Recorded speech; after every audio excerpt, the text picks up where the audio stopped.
Shalom bagi kita semua, selamat hari Minggu, selamat sore. Kita bersyukur atas berkat Tuhan kepada kita sehingga kita bisa berkumpul bersama di ibadah online di PDPA Sumut. Untuk memulai ibadah kita pada hari ini, mari kita bernyanyi dari lagu pertama, Ku Tahu Siapa Yang Pimpin Hari Depan Hidupku.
Lagu kedua, ini ada gerakannya, jadi saya undang teman-teman untuk bangkit berdiri dan ambil pasangannya ya. Mari kita bernyanyi, kau temanku, ku temanmu.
Angkatkan lagu ketiga, Kau Hiasi Kehidupanku dengan Kemurahan-Mu.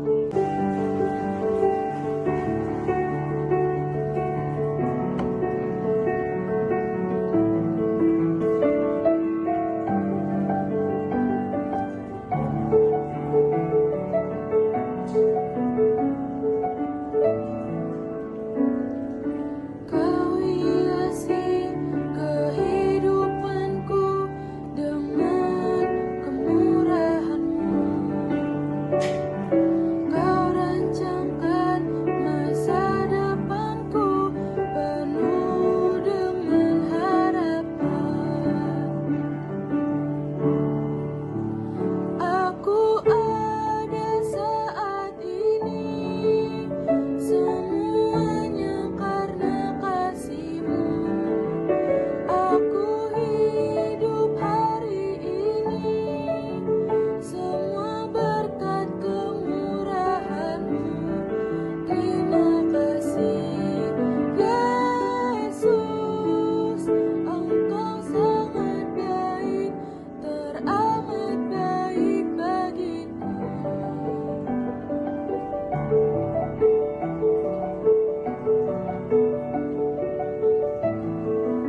Shalom semua adik-adik yang dikasihi oleh Tuhan Yesus. Hari ini kita akan mendengarkan khotbah secara virtual. Kiranya Tuhan Yesus memberkati semua saudara-saudara, adik-adik yang dikasihi oleh Tuhan Yesus. Mari kita berdoa.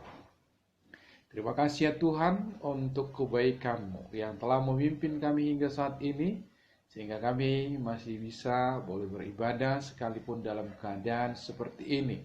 Biarlah Tuhan memberkati kami semua, menjagai hati dan pikiran kami. Biarlah Engkau memberkati kami dan Engkau dimuliakan. Dalam nama Yesus kami berdoa dan bersyukur. Amin. Adik-adik yang dikasihi oleh Tuhan Yesus, kita akan membahas topik yang sangat-sangat relevan dengan anak remaja, dengan tema muda dan gaul di hadapan Tuhan. Namun sebelumnya marilah kita mendengarkan firman Tuhan yang terambil dari kitab Pengkhotbah pasal yang ke-11 hingga ayat 9 hingga ayat yang ke-10. Demikian firman Tuhan. Bersukarialah hai pemuda dalam kemudaanmu, biarlah hatimu bersuka pada masa mudamu, dan turutilah keinginan hatimu dan pandangan matamu. Tetapi ketahuilah bahwa karena segala hal ini, Allah akan membawa engkau ke pengadilan. Buanglah kesedihan dari hatimu, dan jauhkanlah penderitaan dari tubuhmu, karena kemudaan dan fajar hidup adalah kesia-siaan. Sejauh ini pembacaan firman Tuhan. Saya pernah keliru mengerti akan ayat ini, karena memang saya diajar oleh kakak pembina saya dengan cara yang kurang tepat juga. Jadi penekanannya waktu itu sepertinya memang anak muda itu akan diadili, sehingga mereka tidak boleh memuaskan keinginan matanya, keinginan hatinya, tidak boleh mereka bersukaria karena nanti Tuhan akan mengadili. Jadi waktu itu kami cenderung menjadi orang yang sangat-sangat tertutup sekali, selalu menjaga diri untuk tidak tertawa terlalu besar. Lalu kita seperti sudah ketuaan rasanya. Tapi akhirnya saya waktu itu sudah mahasiswa, masih tingkat 1, tetapi akhirnya saya mendalami juga kitab Pengkhotbah ini. Saya temukan pada bagian yang terakhir, ternyata arti pengadilan itu juga belum tentu bahwa itu adalah orang bersalah. Sama seperti pengadilan kita. Pengadilan itu menegaskan yang salah-salah, yang benar-benar. Jadi kalau di pengadilan itu belum tentu salah, tapi bisa juga benar. Nah, ini semakin jelas di dalam pasal 12 ayat 14. Saya bacakan bagi kita. Karena Allah akan membawa setiap perbuatan ke pengadilan yang berlaku atas segala sesuatu yang tersembunyi, entah itu baik, entah itu jahat. Jadi apakah yang diinginkan oleh ayat ini? Justru sebenarnya pengkhotbah, maksudnya penulis kitab Pengkhotbah ini, justru menyarankan kepada pemuda, remaja itu, memang karakteristiknya itu memang harus ceria, harus dalam keadaan yang joy, jangan seperti orang tua, melempem. Bahkan saya pernah baca, itu anak-anak muda yang mengurung diri, termenung, banyak-banyak, itu justru membahayakan. Itu tidak cocok dengan psikologi pemuda, psikologi remaja. Yang cocok justru seperti firman Tuhan ini. Disuruh untuk bersukaria, bergembira. Karena itulah masa-masa yang remaja. Kamu akan kehilangan waktumu kalau kamu tidak bergembira. Mengurung diri, tidak mau bergaul, tidak mau tertawa bersama teman. Lalu Alkitab katakan, bersukarialah hai pemuda dalam kemudaanmu. Bersukarialah. Biarlah hatimu bersuka pada masa mudamu. Ini justru anjuran. Jadi anak-anak muda, orang remaja itu harus bersuka cita. Nggak boleh menjadi pemurung, nggak boleh menjadi mendendam di dalam hati. Itu sungguh-sungguh berbahaya di kemudian hari. Lalu ada orang yang bertanya, lah Ini kan ada katanya, turutilah keinginan hatimu dan pandangan matamu. Loh, kebanyakan di antara kita dinasihati supaya kita menjaga hati kita, jangan menuruti keinginan kita. Nah, dalam hal ini, maka saya mengajak adik-adik untuk membaca nanti mulai dari ayat 1, ya pasal 11 ini ayat 1 sampai ayat 8. Justru situ kuncinya. Maka, turutilah keinginan hatimu dan pandangan matamu. Dalam konteks ini, kita harus tafsirkan bagaimana, kita harus artikan bagaimana. Maksudnya, capai apa yang diinginkan hatimu. Capai yang menjadi visimu. Atau dengan kata lain, seperti yang sering kita katakan, capailah cita-citamu. Raihlah cita-citamu. Itu maksudnya keinginan hatimu. Turutilah, bukan maksudnya kita ini menuruti, melampiaskan hawa nafsu, bukan. Nah, itu semakin jelas terlihat kalau kita seperti yang saya katakan tadi, kita mulai misalnya dari pasal yang pertama. Ayat yang pertama maksud saya, pasal yang ke-11 ini. Ayat-ayat ini menggambarkan supaya anak muda berjuang, bekerja keras.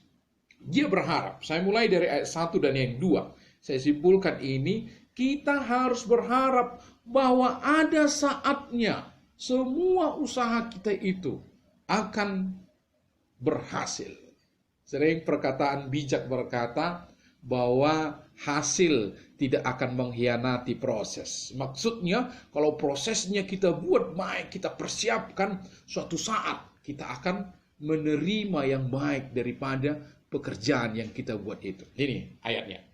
Ayat 1. Lemparkanlah rotimu ke air, maka engkau akan mendapatnya kembali lama setelah itu.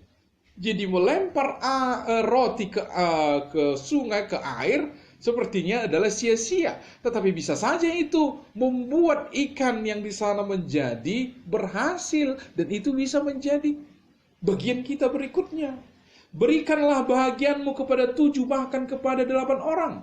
Karena engkau tidak tahu malapetaka apa yang akan terjadi di atas bumi. Jadi kita berbuat baik. Memang berbuat baik kita bukan untuk supaya dibalas. Tetapi ayat ini berkata, suatu saat kita juga akan mendapatkan kebaikan. Belum tentu dari orang yang kita perbuat baik itu. Bisa aja dari orang lain. Jadi berharap pasti ada. Jadi hasil tidak akan mengkhianati apa yang disebut dengan proses. Jadi hasil tidak mengkhianati proses. Lihat bagian yang berikutnya. Jangan banyak dalih dan menyerah akan keadaan. Ayat 4 yang saya baca ini. Siapa senantiasa memperhatikan angin tidak akan menabur. Dan siapa senantiasa melihat awan tidak akan menuai. Aduh, udah datang angin, gak usahlah aku ke ladang. Aduh, udah datang ini hujan, gak usahlah aku kerja. Banyak alasan. Jadi orang seperti itu memang tidak akan pernah berhasil.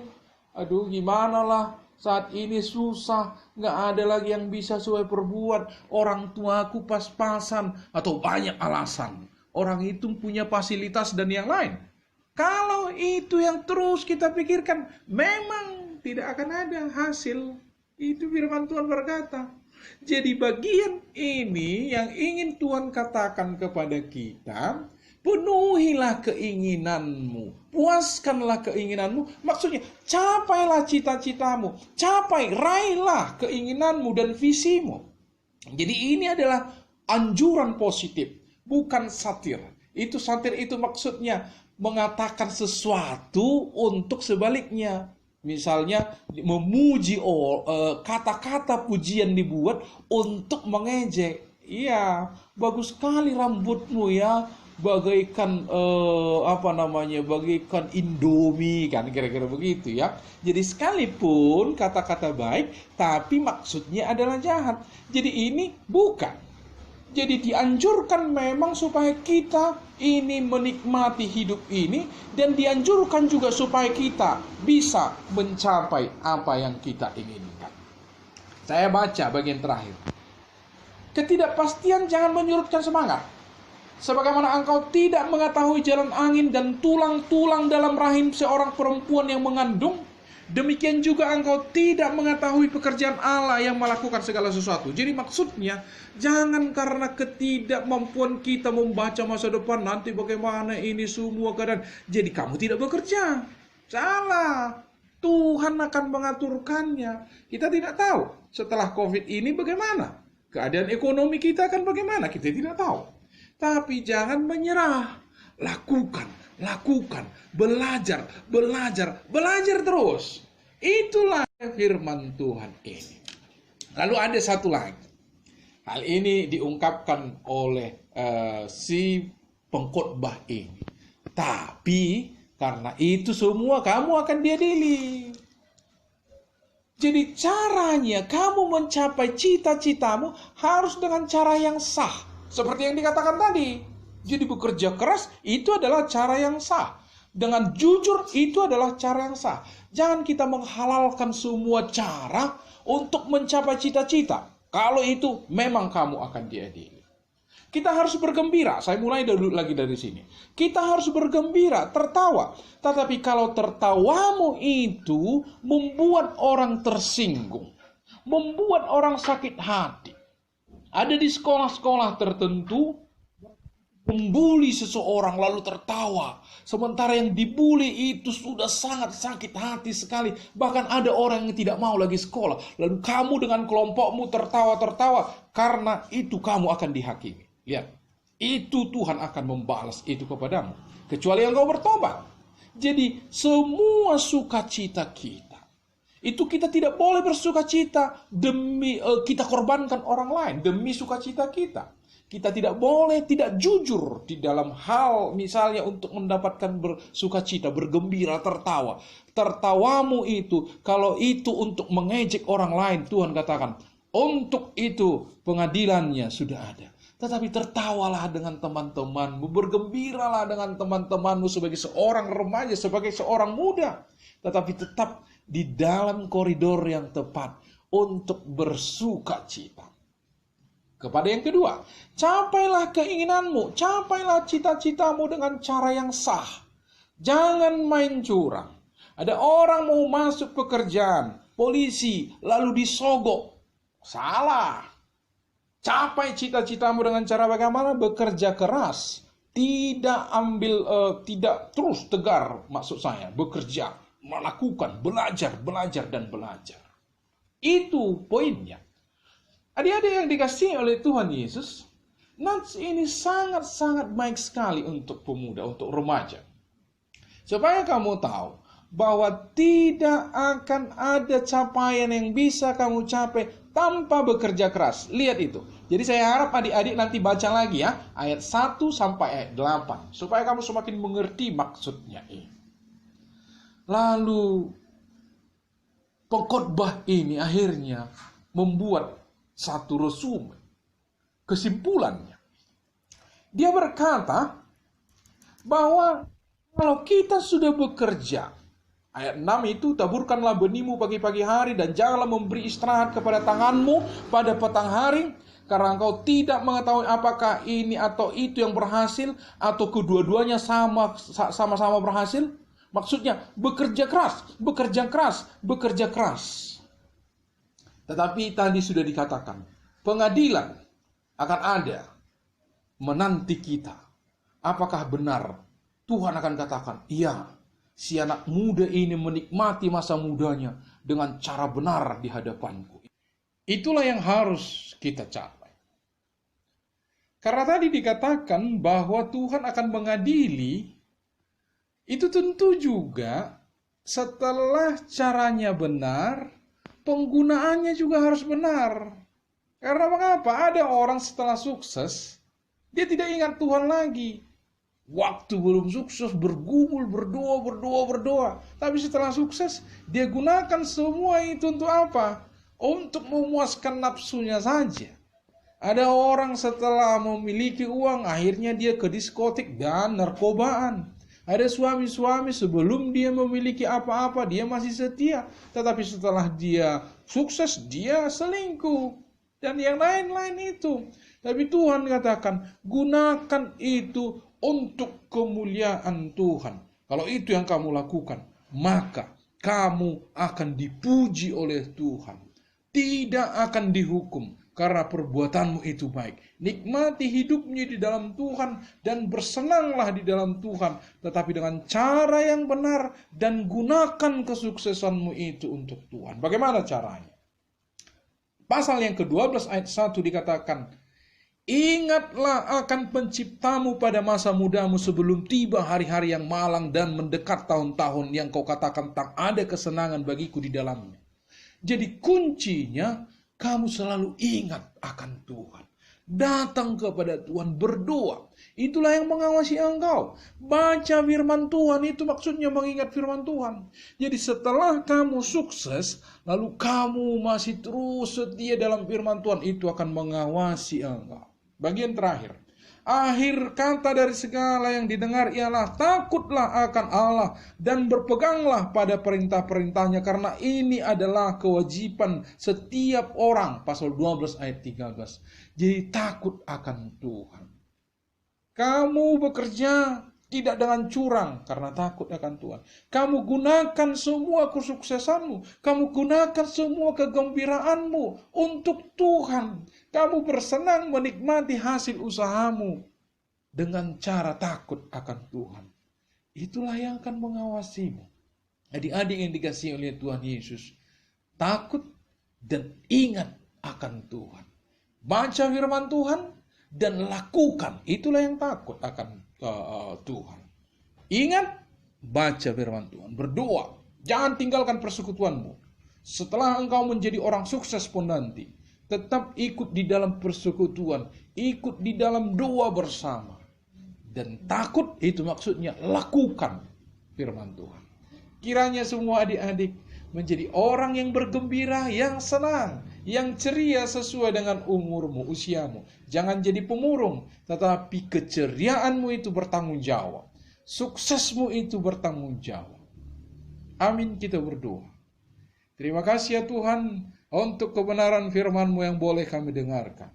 Biarlah semua adik-adik yang mendengar ini adalah adik-adik yang ceria, yang bergembira, yang gaul di dalam Tuhan, tetapi sekaligus adalah orang yang takut akan Tuhan.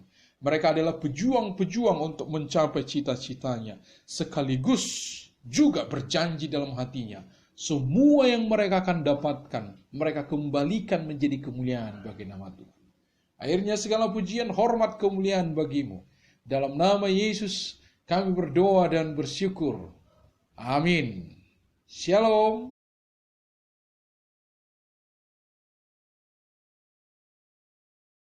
Kita bersama-sama mengucapkan doa Bapa kami. Bapa kami yang di surga, dikuduskanlah namamu, datanglah kerajaan-Mu, jadilah kehendak-Mu di bumi seperti di surga. Berilah kami pada hari ini makanan kami yang secukupnya, dan ampunilah kami atas kesalahan kami, seperti kami juga mengampuni orang bersalah kepada kami. Dan janganlah membawa kami kepada pencobaan, tetapi lepaskanlah kami daripada yang jahat, karena Engkau yang punya kerajaan, dan kuasa, dan kemuliaan sampai selama-lamanya. Amin. Kasih karunia yang daripada Yesus Kristus, kasih setia dari Allah Bapa, persekutuan dengan Roh Kudus, itulah kiranya akan menyertai kita dari hari ini sampai Maranatha. Amin.